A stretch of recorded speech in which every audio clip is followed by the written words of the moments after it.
शरीफ अम्मा बाद। मोहतरम बुजुर्गों, दोस्तों, अजीज साथियों और मेरी माए बहनों, आज मैं आपके सामने मिसवाक के मुख्तसर फजाइल और चंद फवाइद हदीस पाक की रोशनी में बयान करूंगी। उम्मीद है कि आप हजरात गौर से सुनेंगे। मिसवाक बालित्तफाक सुन्नत मुअक्किदा है, निज तमाम अंबिया मुरसलीन अलैहिमुस्सलात व तस्लीम की सुन्नत है।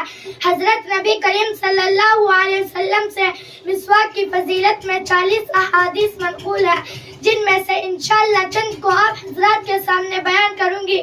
इरशाद फरमाया हजरत नबी करीम सल्लल्लाहु अलैहि वसल्लम ने कि अगर मुझे अपनी उम्मत पर मुशक्कत और परेशानी का खौफ ना होता तो मैं उसको हर नमाज के वक्त मिसवाक का हुक्म देता, यानी उसको जरूरी करार देता।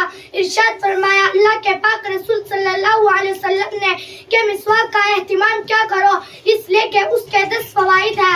मुंह साफ करती है, अल्लाह की रजा का सबब है, शैतान को गुस्सा दिलाती है, मिसवाक करने वाले को अल्लाह ताला महबूब रखते हैं, मिसवाक करने वाले से फरिश्ते मोहब्बत करते हैं, मसूड़ों को कुव्वत देती है, बलगम को खत्म करती है, मुंह में खुशबू पैदा करती है, सफरा को दूर करती है, निगाह को तेज करती है, और सबसे बड़ा फायदा यह है कि सुन्नत है। बाज़ उलमा ने लिखा है कि मिसवाक की बरकत से मरते वक्त कलमा शहादत पढ़ना नसीब होता है।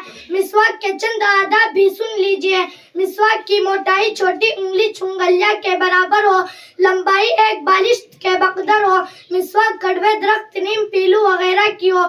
ये मिसवाक से मुतालिक मैंने चंद बातें आपके सामने अर्ज की है।